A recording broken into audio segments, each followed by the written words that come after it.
На днях звонит мне знакомый мебельщик, владелец небольшой компании по производству корпусной мебели на заказ.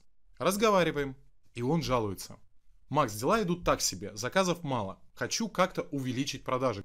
Я спрашиваю, а что делаешь для рекламы? Какой бюджет выделяешь? А он мне, 50 тысяч рублей в месяц на контекст. Я чуть не поперхнулся. Человек вбухал несколько лямов в станки, цех, мебельный салон, а на маркетинг выделяет 50 тысяч рублей и ждет какого-то чуда. Знакомая история, да? Они готовы вваливать деньги во что угодно. Новое оборудование, ремонт в офисе, еще одну машину для доставки, отпуск за 500 000, но только не в маркетинг. А потом эти же бизнесмены искренне недоумевают, почему клиентов нет, а продажи стоят. И тут возникает главный вопрос. Так какой же бюджет на интернет-маркетинг должен быть у мебельной компании, если реальная цель не просто выживать, а расти?